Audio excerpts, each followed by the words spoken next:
I think everyone is set right now. Five lights are now light up. That's lights out.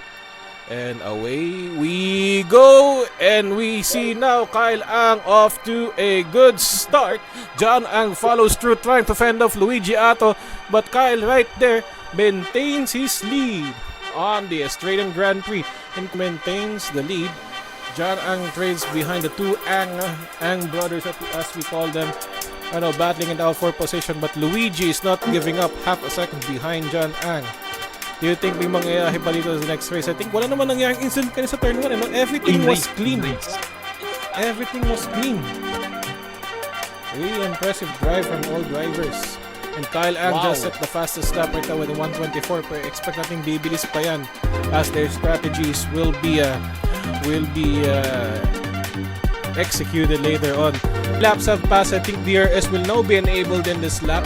So I think we will have a huge DRS train from P3 to P7. No, correction, P6. Now Luigi Ato I think has overtaken positions. He has overtaken two of our top drivers. John Ang drops to P4. Luigi Ato takes P2. Sean Nafala is now chasing down Luigi. I think we have a tight battle between Kimi and John Ang. Kimi tries to make a move on the inside, pero hindi. John Ang defends it from the outside, retains P4. And ngayon, Mickey Moose or Michael Velasquez as we know him. And I think a safety car has been brought out. We have an incident. Alentino finds himself DNFing. What has happened? We have to know. Okay, now we have news from race control. Safety car will be in this lap. So right now, Kyle Ang will be the one to dictate the start of the race again. Bawal sila mag side to side. Everyone must follow the car in front of him. Bawal kahit yung front wing behind the rear axle will follow out of the leading car. Tignan natin ngayon, how will the restart happen? John Ang, Kyle Ang, and Sean Nafala. Sean Nafala finds himself in between the Ang sandwiches. Races natin. Ilan na lang makikita mo, nasa likod mo na lang ulit siya agad eh. Sobrang tulin tsaka sobrang galing makapaglaban eh. And we have green flags. Kyle Ang now restarted the race and now he still retains P1. Luigi Ato still P8 right behind Ron Baltasar. Pero ngayon medyo, I think the setup ngayon ni Luigi, I think nagawa niyang optimal in temperature. And we have an incident in sector 1 right behind. Pero na-clear out naman ata ulit agad. So Luigi will now have to battle Ron Baltasar for the position and make places. Remember guys, kailangan pa mag-pit ng ating top 7 drivers. So tingnan natin how will this play out. Breakaway sa pa. At the same time, natry din nilang double right there. Mag-breakaway enough na hindi makahabol sa Luigi. And I think sa double all, I think he snapped his rear, loses his traction at the exit of the final turn. Tingnan natin sa instant replay. Pasensya na po kung may marinig yung record na boses. As Shantao in his sights. And another safety car has been thrown out. Another safety car. What has happened? Who has caused the safety car? I'm not quite sure what the incident was. But I think this is an opportunity. This is a free pit stop na yun. Free pit stop po sa top 7 natin. I think they can upcharge na until the end of the race. I think magbe-benefit talaga yung top 7 natin nandito nagpipits right now. And I think sobrang laking disadvantage din nito sa mga nag-undercut sa atin ng hard tires kasi nga at the end of the race sila na yung may tire offset na at a disadvantage. Hindi mangyayari yun dahil sa safety car na na-deploy. Tingnan mo, mag-double stack ang Red Bull. Red Bull will be double stacking. Tingnan mo, Sean Nafala. Makaharangan kaya. Sean Nafala got a delay. Tingnan mo, nag-soft si Kyle. Si Sean naman. Anong pilit siya? Nag-soft din siya. They will be going long with the softs. With how many laps? Medyo mahirap yan. The car is still doing one more lap. And safe to say pa kapag na ganun, at the next lap, we have effectively 10 laps of racing remaining. Mukhang ito na nga.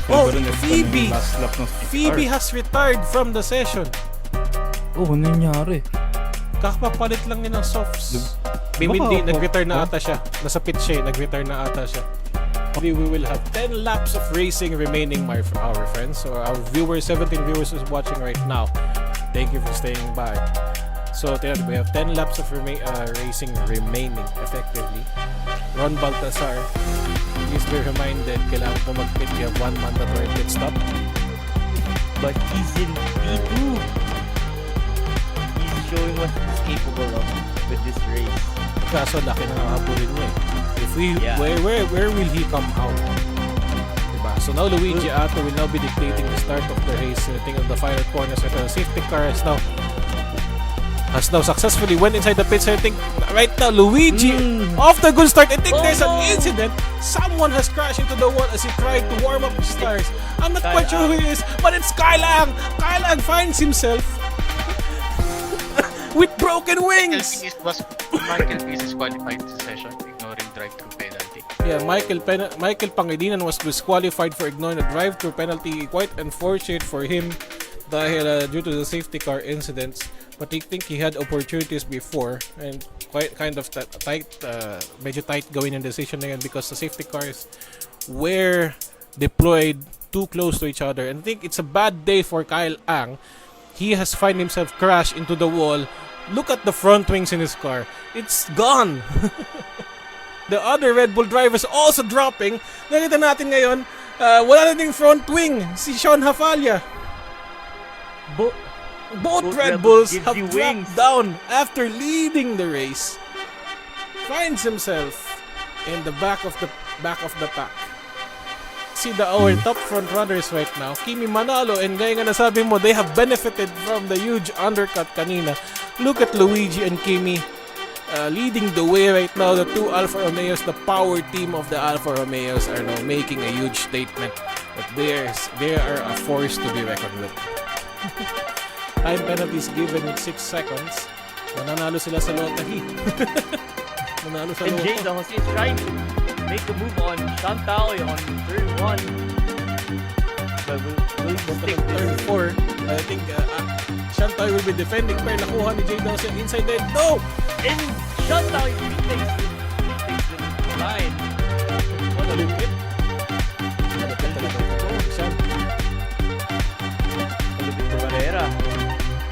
Yeah, with 7 laps remaining sa ating race, John Ang is now keeping the pressure up with Kimi Manalo trying to fill up the mirrors.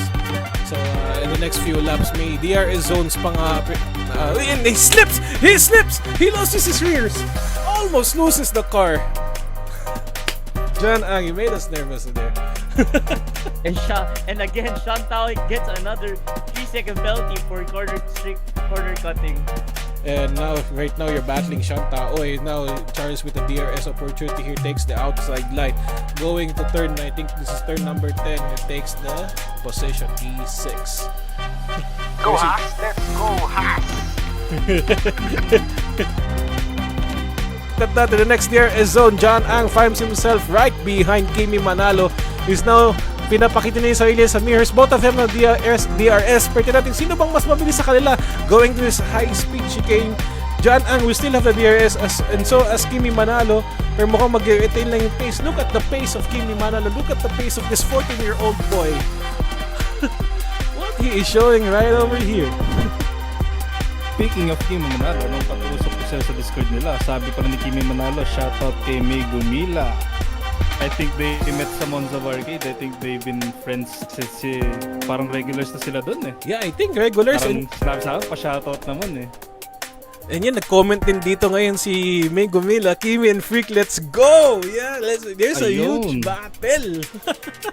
Pwede natin ngayon si Charles De Jesus still battling for position. Pero si Shanta, huge pressure kasi 9 seconds ang kanyang penalty. So kahit anong mangyari, he will drop places. But I think he is trying to hold off Charles from rising pa. Pero safe to say, mag-finish nga dito si Charles higher than Sean.